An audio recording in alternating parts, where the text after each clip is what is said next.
Hello, and welcome to Hypocritical Troll. I'm Jacob Wolff, I'm the Hypocritical Troll, and today I am here with... Skull Dixon. Skull Dixon. Hypocritical Troll. Hypocritical Troll.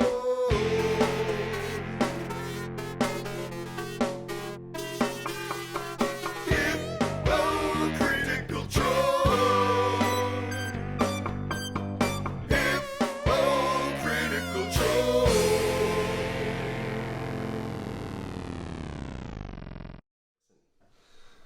Skull, welcome. Thank you. Thank you for being here. No problem. What are we here to discuss today? What are you known for? I'm known for a couple different things. I am a local artist and animator. I work in film, video games, television, but I also create gaming content and run games for people and ruin their lives by being a GM. So As we do, and we enjoy doing. yes. So it's been a while since I've interviewed somebody, but the way this normally goes is we discuss the past, present, and future of your artistic career. So, as such, let's start with the beginning, the past. All right. How did you get into gaming? The first time I played a tabletop role-playing game was back in 1996. At the time, I went to this punk house a lot in my hometown, and they would be playing RPGs on the weekends on Saturday nights for like 8 to 10 hours. And Makes a lot of sense to me. yeah, and so I had a friend that was living there, and every day during like science class, he would tell me the same stupid story for a week about his dwarf punching an orc in the nuts with a mug of beer. Okay. And I was like, all right, well, Rocky, I'll come over and check this out. And so I went over and made a character with one of our other friends, and played through like just a short little dungeon crawl. Do you remember your first character? Yeah, because I used that character in the campaign, so it was the same character, both for the one shot and then everything after for the next 2-3 years. His name was Jade Von Deliak. He was an assassin. He wore a skull mask that was carved from a human face, like an actual person's skull. Okay. And he had a mohawk, like everybody's first character is basically them. So Yeah, basically. this character is not how I got my nickname. I had it before then. Okay. So my first game system was Palladium Fantasy, and in that game, one of the classes is an assassin. So I had picked that because I thought that was really cool, and just kind of fell in love with role-playing games after that. Tell me about Palladium Fantasy. Yep, Palladium Fantasy. Palladium Fantasy is a game that came out in 1981-82 by Kevin Sabata, and I think that's how you pronounce his last name. He's one of the old grognards of role-playing who came out that kind of mixing bowl that the hobby came out of, starting with war games. And but anyway, so it's one of the games that came out that they had started playing Dungeons and Dragons back when it was still in those gaming rooms, and back in that first edition era, and they played it as far as they wanted, and it just didn't have the stuff that they wanted, so they created their own game system, and 20 years later, it brought me lots of joy. So. Right on. But yeah, so it's an old school game. It's class and level based, just like Dungeons and Dragons, but it's skill based. So what really comes into effect is your skills. So, for instance, Dungeons and Dragons, you're just rolling a d20 and adding your bonuses. In Palladium, you actually have combat skills that you're rolling with. So you get a sword skill or a bow skill. You have a hand-to-hand skill, and you get Similar to Call of Cthulhu. Yeah, similar. It's kind of along the same thought process, I think. And one of their goals for that system was to be very genre neutral, where you could basically use the same set to work for any game that you wanted to run. I don't believe that philosophy. I don't think it always works, but there it is. But my best friend for the longest time, he was our game master for years. It's literally, I think it was a good 5 years before I ever saw him as a player. But he would just run this game every Saturday night. Like, he'd get off at work at 11, and I'd pick him up. We'd go to his house and start gaming by midnight. And then we would play until about 8 o'clock in the morning, or until we couldn't wake the GM up anymore. That's gnarly. We would give it 3 shots. I personally have only during that time, had fallen asleep once. There was circumstantial reasons why that happened. Okay. And I regret it. All right. Yeah. It was, and even in that situation, there was 3 times where they woke me up, and I didn't even realize I fell asleep, because I was there, we're doing shopping before we went into this dungeon basically, and I was like, oh, this is kind of boring, and apparently I nodded off, because the next thing I know, they're asking me what I'm gonna do, and I'm like, dude, I don't know, I'm gonna buy some bread. What are you talking about? We're in the dungeon. We're actually in the middle of a fight. What? When did we get in a fight in the market? And they're like, that was hours ago. Man. Yeah. It wasn't until 3rd edition that I tried Dungeons and Dragons fully. And I played that for about 3 years. When did you start DMing? I started DMing in about 2004. And what game system? What was the first one? So, another Palladium product. Okay. Right? It's called Beyond the Supernatural. And it's their supernatural detective type game. Similar but not the same to Call of Cthulhu, because it doesn't really have... You can throw Cthulhu beings into the game, but it doesn't, as a standard, have those. But it's mostly, psychics and detectives investigating supernatural creatures that are eating your neighborhood cat and stuff like that. It's a lot of fun. I started running the 2nd edition version of that for a couple of my friends back when I was still living in Pennsylvania. And I ran that for a while. I ran, I think it was 2nd edition of Big Eyes Small Mouth, which is it was the prominent anime role-playing game. Okay. For a really long time. Sounds like an anime. Yeah. BESM. And that's pretty kind of cool system. It's very modular, so you can... The idea there is to create whatever role-playing game you wanted, or whatever anime you wanted from it. And I will say that, all these early GM sessions were probably just terrible, and I apologize. Because I... Much like everybody else, no one's a born GM. You pick up stuff as you go along. I'm definitely still was terrible in many aspects as a GM. And this was not during the era in which you have GM tips with Matt Mercer and Sanson Phoenix or any of those other channels. Right. You were in the void and learning from people that you've gamed with, and that's it. When you're a player at a table, do you notice what the GM does well or does poorly first? Yeah, I don't think I have ever noticed it while playing. It's probably something I picked up on after the fact.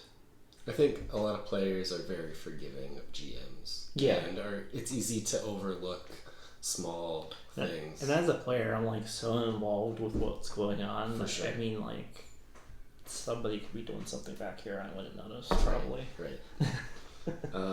You don't remember sitting around the table with your friends. You remember your character. Yeah, you remember the moment that you're supposed to be living in at the moment. Yeah. When did you start creating content? So I always drew. I always created characters and stuff like that since I was a little kid. I was super into cartoons. In junior high and high school, I drew comic books with aspirations of like putting out my own indie comic, like constantly looking up how much print costs were, and dreaming the day that I would have $500 together to get 100 prints.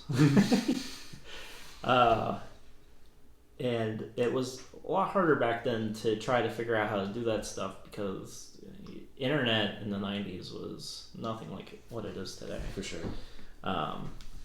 So of course I never got around to printing any of that And stuff. digitally producing was also like non-existent. Yeah. Like if you owned a scanner, like if you owned a scanner to scan in your artwork, like, well, you came up from Knob Hill or something like that, you know. And you probably weren't struggling coming up with the $200 for printing anyway. Yeah. So, I mean, that was my dream back then was to make comic books, and now I don't do that, but I do a lot of cool stuff anyway. How long were you making comics? I made comics up through, well, I still make comics, I guess is the best way to put it. The last thing I worked on is a project that someday might get finished, and the last time I touched it was about 2 years ago. Okay. And that's kind of like a Stranger in a Strange Land type of comic. I got I think the first 5 pages done, but I think part of the reason why I stopped working on it was I got really busy with work, but also I got those 5 pages done and I was like, this needs expanded upon, these 5 pages. Plus I needed to write the next arc and the arc after that, so I kind of set the drawing aspects to the side so I can work on that, and then got busy. But yeah, just off and on, if I have a really good idea, I sit down and start working on it until I tell myself to stop that, finish the stuff that you have. You talked about Goblin Tale a little bit. Oh, right. So in 2010, 2011, I came up with this little webcomic that you can still find online called Goblin Tale. Tale, not Tail. Right. Like a story and its rear end. And the idea for that came from just like this little idea I was playing around with for like an animated short.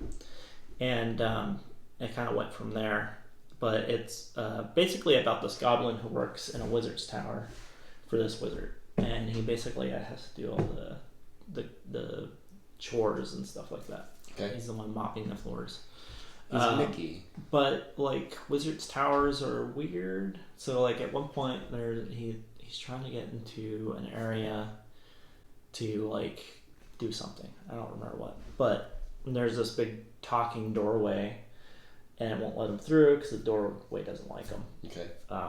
So it's a little bit of a comedic comic, but the way he gets past this door is he tickles it with a feather, and it's laughing so much that its mouth stays open, and that's how you get through. It's great. Yeah. So you can find it online. It's up on my Behance site, and it's also up on Drunk Duck, just Goblin Tale. Cool. So you have brought here today 2 books that you've published. Yeah. So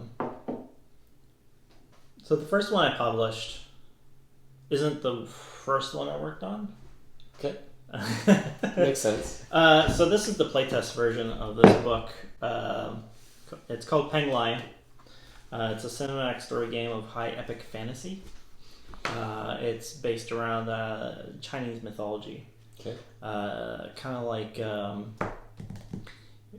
if you ever seen the anime Mysterious Play, it's kind of along those lines where you're playing a character in this world who not only is born on a certain day, but you also have one of these celestial markings on you, which means that you have a destiny. Okay. Every character has one, and the ultimate goal of the game is for you to change the world, because like when all the celestial markings are on Earth, it heralds in a beginning of a new world or era. You're born with plot armor, basically. And so that's basically what this game is. It was created as part of a contest that a bunch of us local gamers had decided to put together. The final version, so this is the playtest version that I ran at game conventions. And then the final version looks like this, like a much better cover, for instance. Just show it to the camera. Where is this available? You can find this on Drive-Thru RPG. It's pay what you want. So Okay. basically free if you want, or $1. Right. Yeah. So this is the first one I published. Is there pretty quick. somewhere that someone can find printed versions of this? I believe, I'll have to double check this, but I think through Drive-Thru as well. Okay. Yeah. Sweet. If not, I will probably fix that. Okay. Yeah, great. And then the other one I spent a good 10 years off and on playtesting and writing is this game called CLIA Dunya. It's a high fantasy game where you play animomorphic characters, animals basically. And the focus of the game takes place around a large forested area, the Forest of Nim. Kyle, you should check this out. I think you'll like it. Did you do all of the artwork for this as well? Yeah, so I did all the artwork. I love this cover. It's one of the images I think is still hanging up on my wall, actually. This logo is great too. This is watercolor, except for the lettering, but the dragon and everything is watercolor. Right. Everything else is done digitally, but given that kind of watercolor style. Mm-hmm. And then one of the comics that I did work on was for this, just to give you an idea of what the setting or world, game, whatever, was like.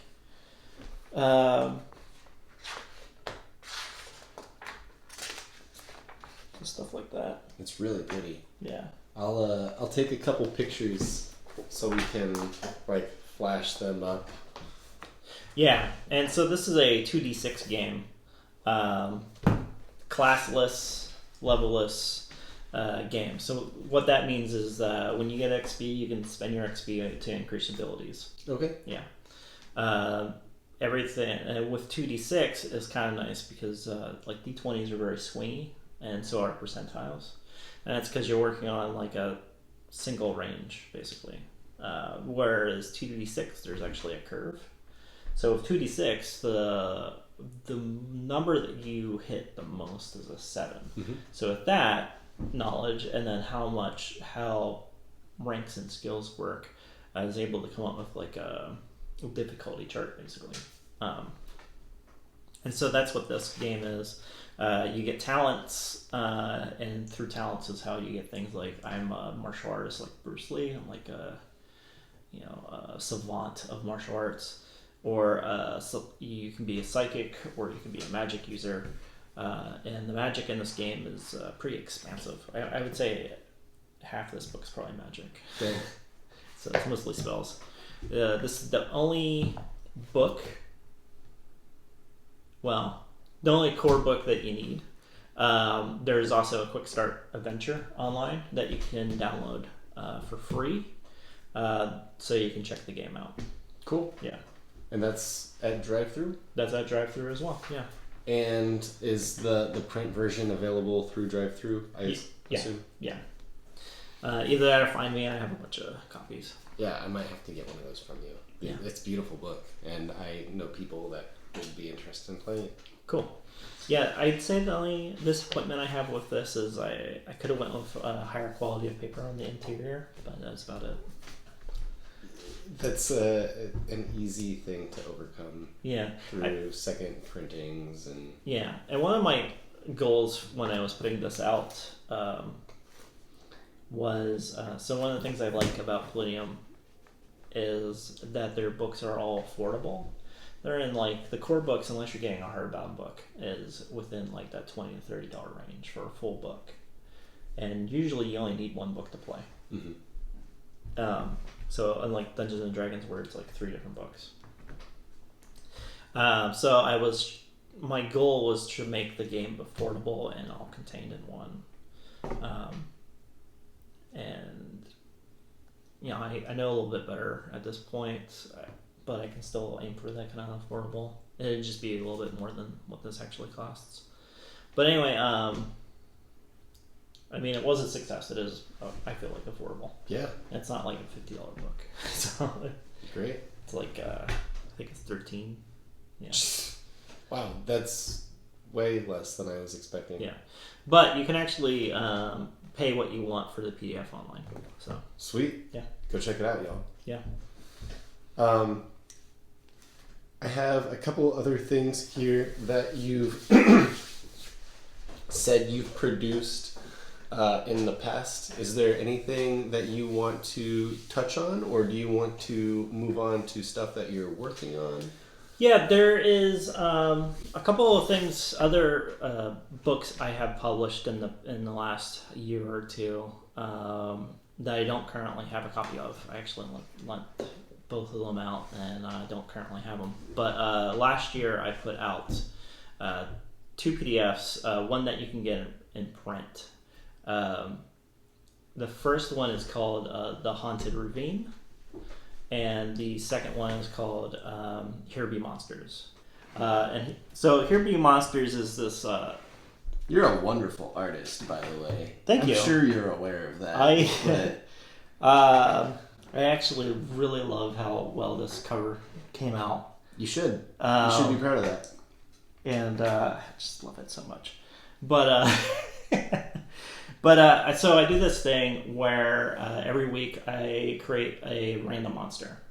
There's a weird process I go through. I don't usually have an idea what I'm creating.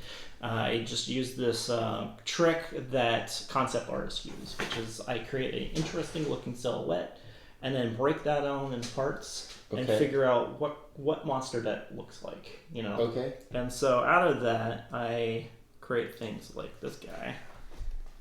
But I mean, like that started out with a silhouette that I had no idea what I was going to make. Now it's a leech man that will reach up out of the muck and try to suck your blood. So are these system? they're not. What am I they're trying to say? system neutral. System neutral. Yeah. That's what I was trying to say. So I have like an armor rating system that you can compare. Like in the beginning of the book, it compares it to Dungeons and Dragons because I recognize a lot of people have played that. But you can look at that and kind of easily convert it to any game system, and then it gives you like typical behavior, what it acts like in combat, any habitats that it lives in, and any society it's part of. Yeah. So it kind of just gives you enough information as a GM to work with to implant it into your own game. I have created hundreds of them at this point. I don't remember the When did exact you count. start doing this? I started doing this about 2 years ago. Okay. And you've been doing it once a week since then? Roughly. There's a couple weeks where I missed here and there. And that happens. Getting sick, being in the hospital, something like that. Yeah. You know. Stuff, life. But yeah, I have been fairly consistent with coming out with one once a week. How do people get a hold of those, like the new stuff that you're coming out with? So you can follow me on Twitch, right? I have a Twitch channel, which you can look up as Skull Dixon. If you ever want to look me up, just type in Skull Dixon in Google. Everything that pops up first is me. But yeah, I have Twitch. I have a YouTube channel where I put the time lapse videos for a bunch of these drawings up. And then this PDF is up on Drive-Thru. There's another one that I'm planning on coming out with, and then I have my Patreon that helps support my continuation of doing these because they're a lot of fun. And if you're a patron, for instance, you know every month you get a monster write-up in a similar fashion to what's in this PDF. Right. Yeah. Except for this past Christmas. This past Christmas, I did a free one for everybody.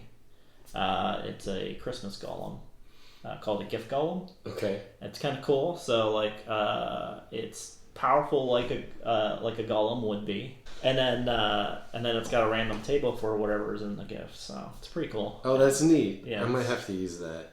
I'm definitely gonna have to use that. Yeah. Gift golem. All right, sweet. It's pretty cool. I think it's really fun. And then yeah, I think those are the places that you can check those out. I made a note that you've made some D&D stickers. Oh yeah, I have a Redbubble that I don't go to very often. What's Redbubble? Redbubble's like it's like a online retail for artists, so you can get like blankets of people's artwork and stuff like that, or T-shirts. Okay. Yeah, I have a bunch of stickers on mine, and I think a couple of T-shirts and stuff. Actually, I have some D&D mugs up there called Level 5. But they're the same characters that are in the stickers. I didn't bring one because I couldn't find them. You were a part of the pilot for Harmon Quest. Yeah, I worked on the pilot of Harmon Quest, which was a lot of fun. And Dan Harmon should rehire me to work on Harmon Quest sometime. Shout out Dan Harmon. That's my boy. Yeah. So, yeah, I had a producer friend who was working out in LA and kicked that project up here, and a bunch of us worked on it. It was a lot of fun, and around Christmas, no less. Yeah. And me and only 2 people on that production had ever played role-playing games. And everybody kept talking like, "Oh, after this production's over, let's try this thing out." And I was like, "Dude, I'll run something." It never happened. No, because one thing that you should know is that people in production are busy and don't always have time. For sure. Yeah. And also, running a game with people that you work with, I've tried, is not always fun because they don't always want to, after a day of work, hang out with you. Yeah, I can see that. I've done it once so far, and I did it last year. There was a bunch of people I worked with at Shadow Machine, a couple of them working in stop motion, got together and ran like a short little D&D game for them, so they can check it out, and that was a lot of fun. Yeah, they really enjoyed it.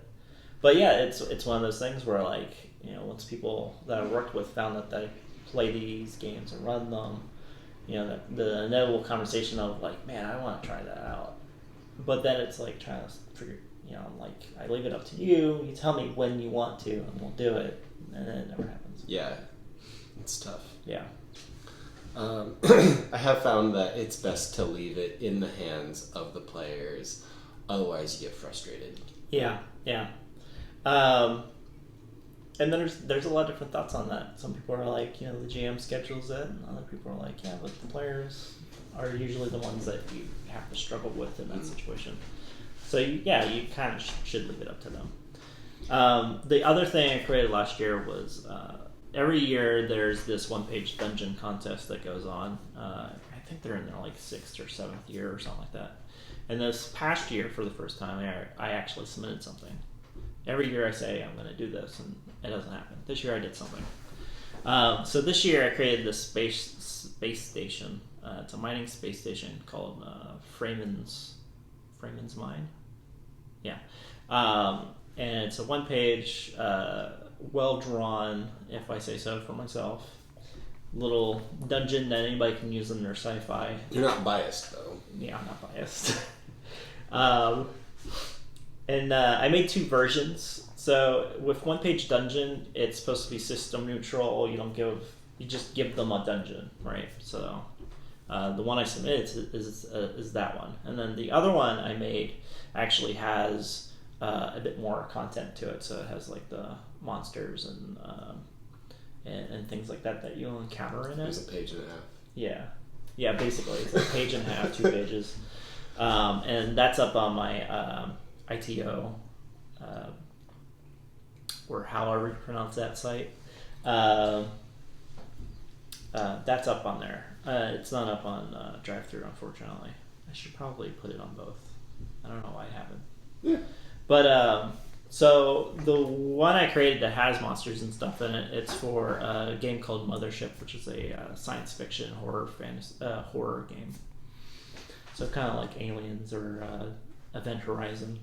And I have that you're currently working on something for that? Yeah, currently working on a module for that game system. I'm going to probably playtest it here in a few weeks. It's called Black Pyramid, and it is a I don't know, it's a space horror adventure module. So you go through and there's a lot of weird shit going on. There's random tables to roll on for like various events, and it's just kind of like, let's explore this thing. What the hell's going on? Will we survive? Yeah. I have all the artwork done for it already. I'm gonna playtest it here in a couple weeks. Rad. Do you have a group set for that? No, not yet.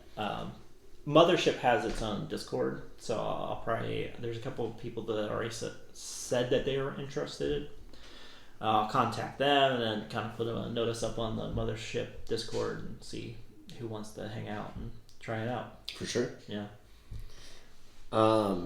What about your Zine RPG? Yeah, so in the last couple of years, I found out that there's this idea, where you make a zine basically, but it's a role-playing game. There's a couple of really well-known ones out there, like Wormskin, for instance, which is designed for like BX D&D, but it's like each one has information for this for the Dolmen Wood area, which is like this big hex crawl map. And each of these zines has like location and information and creatures and stuff like that you can find in the Dolmen Wood.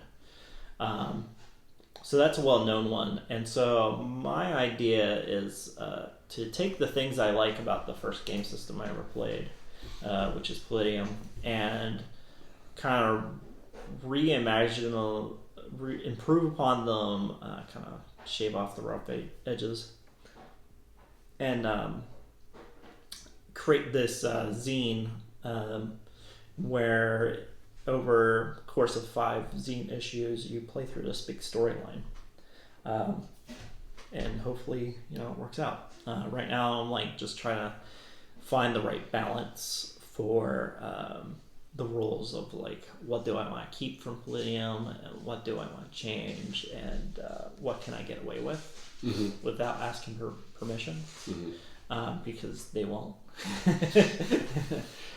He's pretty well known for that type of stuff. But you can use most game mechanics because you have to patent those things, and those are expensive. You can't call it homebrew content for... Yeah, there's like some stuff that you can't do. So like the Haunted Ravine is written for 5th edition D&D, and it says it inside the cover. This is used. I ran this with 5th edition D&D, and things in here are written for that, but it's very rules minimal. The way I wrote it, I don't reprint any like goblin stats or anything like that. And because otherwise I would have to like sign a bunch of paperwork that I didn't want to deal with. And the kind of a lot of that's just not how I like to design these things. I think I kind of like leaving some stuff up to the game master, because that way they can kind of like more easily adjust it towards their play group and their play style. So like with the Haunted Ravine, I think my players were like 6th level when I ran it, but you could easily run that for like a 15th level group. Oh wow. Yeah, because all you have to do is change what monsters show up. I mean, makes sense. Yeah. And then like the known NPCs in it, they're written in a way without stats so that you can easily just stat them as you want them. Yeah. So there you go. Neat. Yeah. So would each zine that you release be like a session or two? Well, with the first zine, it'll consist of the rules and the beginning of the story. So I'd imagine with that, you probably at least get 10, 20 sessions with, you know. I'll just assume that most people play 4-hour sessions at this point, because I hear that is the average. When I started, 8 hours was the average, so I'm still not used to the 4.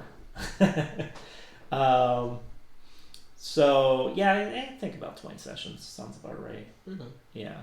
What about future goals, plans, aspirations that you might have? At some point in the future, I would like to go back and revisit CLIA Dunya. I have learned a lot from a lot of game designers over the last few years after I made this. Even when I was making this, I was, you know, talking to local game designers, so it wasn't like just in a bubble. But I got really involved with checking out the old school revival OSR community and what goes into their games and their design philosophies and stuff. So there's a lot of conversation that goes on with that, and that is very much a community that has stepped further into design away from just house ruling their games. Like for me personally, I have this philosophy that there's a point where you've house ruled a game too much, right?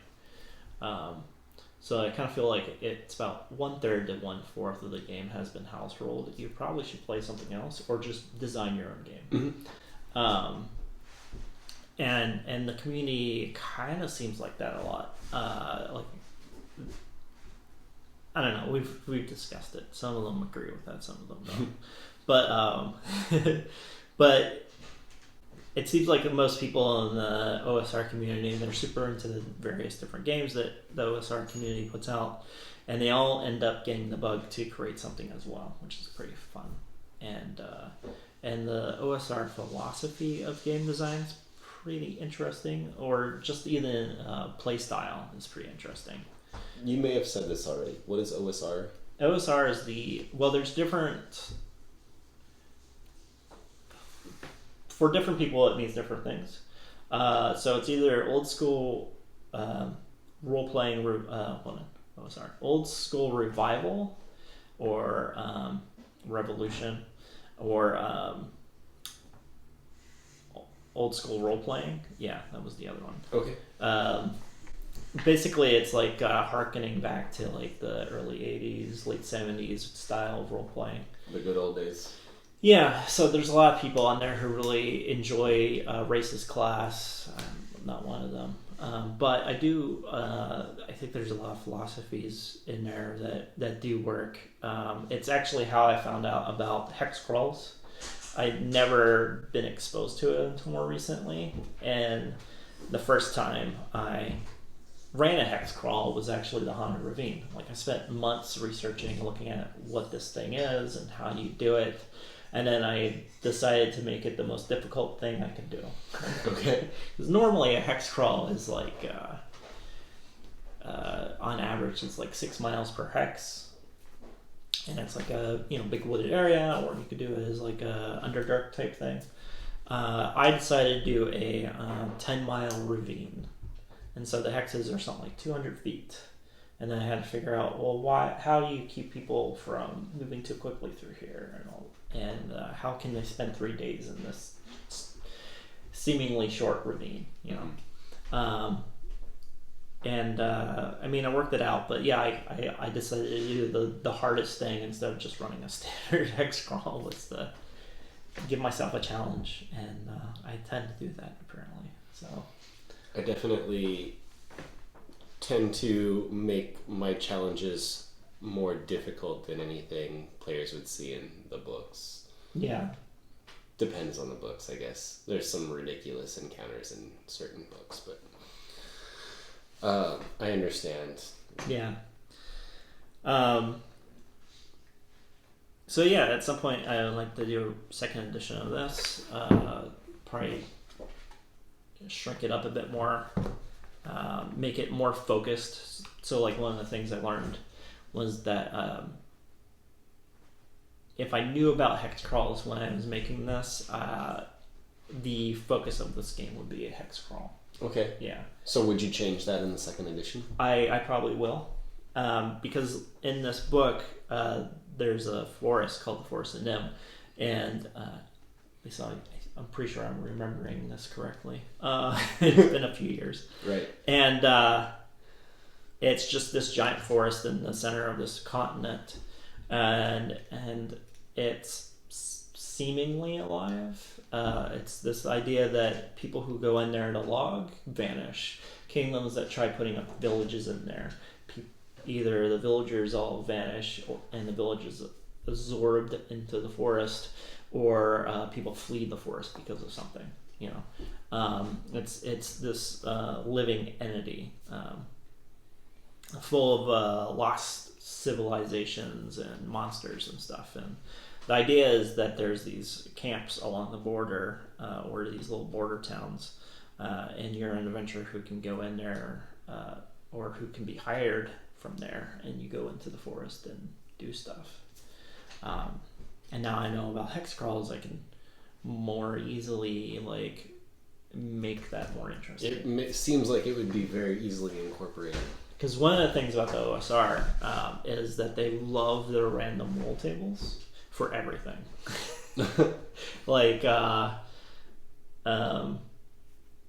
So with the Haunted Ravine hex crawl, there's a random roll table for random monsters that you encounter, and in the book I have the ones I used and what page you can find them on. So it's just their name and page number and what book they came from.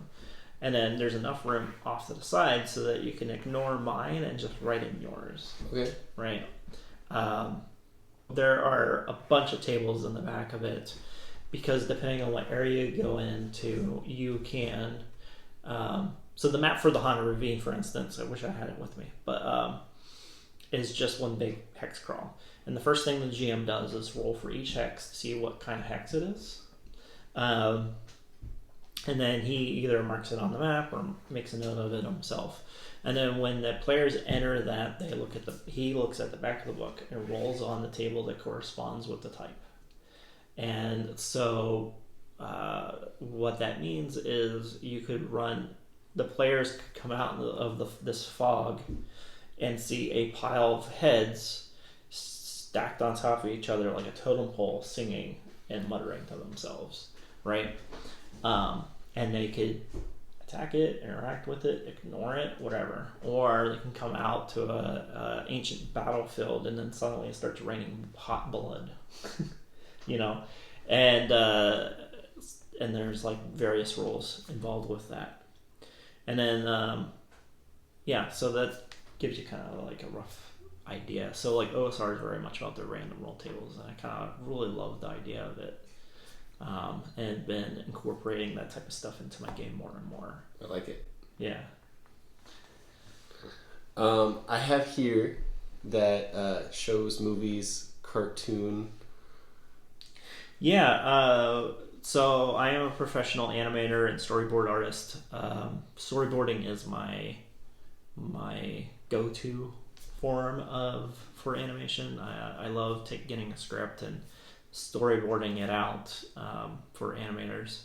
I enjoy animating as well, all different kinds. They all have their own thinking processes behind them, but mostly I do 2D right now. And I am currently just freelancing, doing small gigs, but I'm looking forward to working on our show or a movie because one, they pay really well, and I tend to be employed for at least 4 months to 5 months sometimes when I work on those projects, which is really nice to have a steady income for any time period. Mm-hmm. And then, of course, I have several ideas that at some point I'll get back to working on that I would love to get picked up as a cartoon series. They're not necessarily adult shows, but they're not kid shows either. I think they're kind of a nice middle ground. And what I mean by adult shows is it's not full of sex and swearing and Venture Brother nonsense. Can be enjoyed by adults. Can be enjoyed by adults, but it's not something that where you're gonna like send your kid out of the living room for. Right. Yeah, that's my goal. I feel like that's a point where we are in the animation industry where we still have that hard division between the two, and we don't really need to. My Little Ponies, I guess, did a good job of... By accident. Yeah. Yeah, in interviews, the woman who was the showrunner for My Little Pony, Friendship is Magic, is just amazed by this. She's like, but she's just like, her interview is pretty cool. So if you haven't seen it, The Toys That Made Us this past season has an episode, and she gets into it a little bit. I'm like, I would never have guessed this. But I have seen very little of that show, but I agree that it was good. I've seen a couple episodes of it, and it was better than I expected. So I am interviewing a gentleman next week that is a paid GM, and you mentioned that you have that as a goal of yours as well. Yeah. A couple guys. So for a few years, except for these last 2 years, I ran Extra Life event. Extra Life is this online charity thing where you play games to raise money for children's hospitals. For the first 2 years that I ran Shadowrun for Extra Life for 2 years. And the first year, the goal was to run for 24 hours. We only made it to 18 because everybody else was worried about driving home. Makes sense. And then the following year, I learned my lesson, and we only played for 12 hours, I think. And it was a lot of fun. A lot of Shadowrun. At that time, I was also a demo agent for Catalyst Games for Shadowrun. So I knew what I was doing. Plus, I ran Shadowruns for like years. I love Shadowrun. And the last couple of years, I've been trying to do the same thing online with other game systems, but it has not been successful. So some of the people that I ran have run games for, either at conventions or through this charity event. I was like, why not? I would love to get more gaming in. And I don't mind running games. I particularly love running all kinds of different game systems. So if I can make that happen, all the better. It takes a lot of time and energy to run a game. Yeah. Especially if you want to run it well. Yes. Especially if you want to prepare. Yeah. Or get outside resources, mm-hmm. print stuff, or whatever. Like, it costs money. It does. It's a lot of time.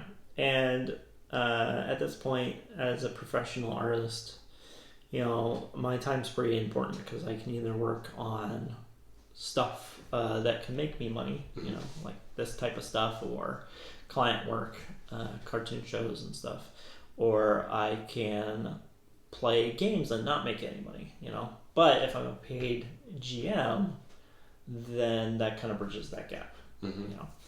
So that was my thinking, and I haven't actually done it. Those guys that were talking to me about it, I guess they're still trying to get their other friends to figure out what they want to do all this on. And I haven't pushed very much this past year as far as like promoting that. If somebody wanted to get a hold of you in order to hire you as a paid GM, how might they do that? Actually, you can go to skulldixon.com, which is my professional portfolio site. Okay. And under services, the very last service is paid GM. Okay. Yeah. Right on. I mean, it sounds like you have quite the portfolio built before you, and it doesn't seem like it would be an unreasonable request to make a few dollars to do this. Yeah. I will say that as self-promotion, I make primarily all my maps in Photoshop by hand. They definitely have their own look to them. And my players always enjoy them, so yeah. And I run weird content. The Haunted Ravine was in my home game first, so... Do you have any last comments, questions, concerns? I guess you did mention problems with 5e. Yeah, I've been running 5e for about 4 years now, but at the 3-year mark, I think for me, when it comes to games, I can only run a single RPG for about 3 years before I'm just tired of it. Right? It seems like there is a lot of burnout from GMs when, especially running the same game for a long period of time. And unfortunately, the game campaign I was running, and I am still running, isn't done. So we took a break from that, and we're actually playing. I'm running a Spelljammer game right now. Ooh, neat. Yeah, as something just slightly different, and because we know inherently that we'll never get this far, we are playing a high-level Spelljammer game where all 7 of my players. Yes, I have 7. I've run more than that. Started at level 11. Okay. And so every adventure that we get through, they're going to go up a level. And we'll see how that goes. Right on. Yeah. Are they enjoying this one? So far, yeah. They just had their first real battle. They lost their paladin. He died. Oh, man. He died to an illithid warlock space pirate wielding Black Razor, which is in the DMG if you want to look it up. Mainly, all you need to know is it's Elric's sword, and it just sucked up his soul. It sure does. And it makes him more powerful when it does it. Yeah, so not only... So they almost had him defeated until that point, because he was like 3/4 down on hit points, and sucked up the paladin's soul, and then got the paladin's max hit points as a temporary hit point boost.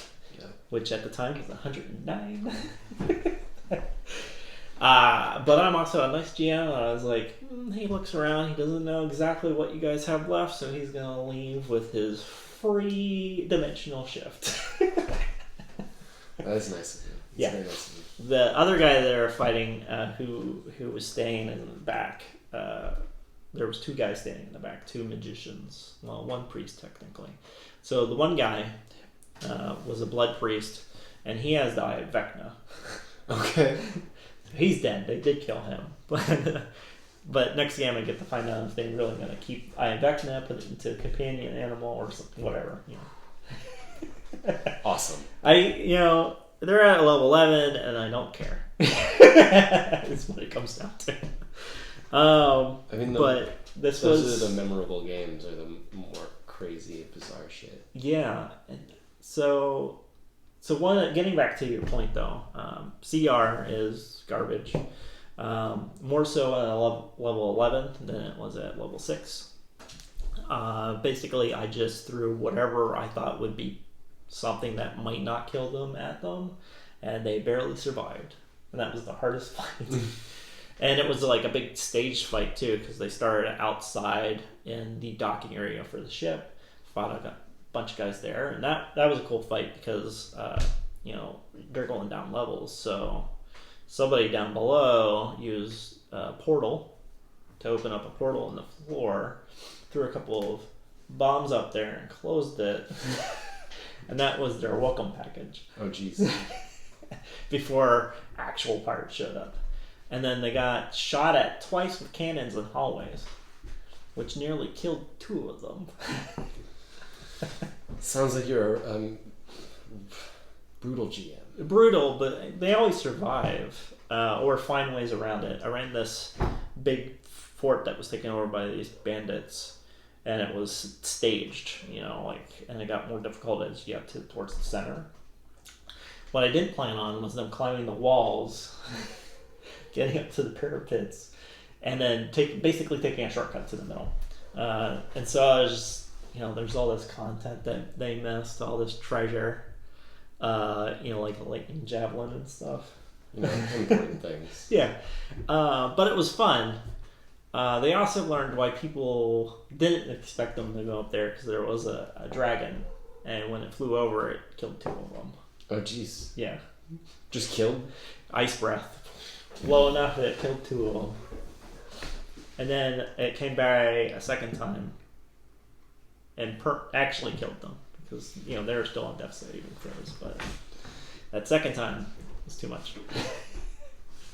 I don't know. I don't think I'm too harsh. I just, I'm like Matt Colville, whatever works for the story and should go there, basically, And I moved far away from fudging dice rolls too. So, do you want to talk a little bit about the magical land of Yeld?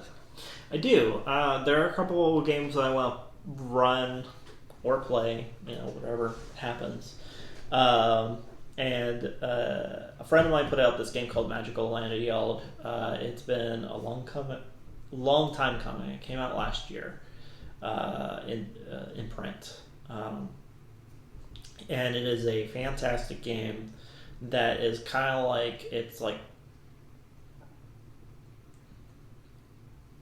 Chronicles of Narnia mixed with Final Fantasy Tactics. Okay. And it's just a delightful game that I've only gotten to play like a few sessions of at like conventions. So now I own like all the books for it that they've put out so far, and hope to run it with my Saturday night game group, which is the only game I currently am playing, because that's all the time I have. And we'll see. But first we have to finish Dungeons and Dragons, which might be the part of the reason why I'm getting frustrated, because I want to play something else. You just want to finish it? Yeah. But I've never finished a campaign. So I'm like, they're so close to the end of this. They're so close. Because there's so many unanswered questions for them when it comes to what's going on in our game. With that, like the campaign I'm running for D&D that we're taking a short break for, with Spelljammer, is within the second session, or maybe third session of the game, they were in a village that was attacked, and during the attack, the nearby orphanage, and then all the other kids in the village were kidnapped. And then later they found out, after they rescued these kids from a keep that was like a couple days away, they found out that it happened everywhere in the Dales lands. Oh, jeez. Of Forgotten Realms. All on the same night. And so that was our starting plot. Neat. And that's been going on for 4 years. Tell me the story. Yeah. Another time. It's a lot of cool shit. My players are really enjoying it. Part of it is to explain where. So, Warforges were not out at the time when I started this campaign, and one of my players wanted to play it, but I was like, I don't really trust these homebrews. So I was just like, yeah, just play something else. But it got me to thinking. I was like, how would you explain Warforges in the game? And so they've gotten up to the point where they now have a Warforged companion, because they've discovered a makeshift laboratory for making them. And what it is they don't know who's doing it quite yet. They have their suspicions, but all the kids have been kidnapped so that their souls can be removed and put into constructs that create warforges for some reason as a jeez. makeshift army. And they know so far that you can't put them back, and the warforges don't remember when they were kids. It's terrifying. Yeah. And that was my plot for the first 3 years. All right. We'll leave it on that. Yeah. Thanks for tuning in, everybody. We appreciate you being here for this. Hit this guy up. Hire him to be a DM. Hit me up. Hire me to be a DM. We'll talk to you later. Catch you later.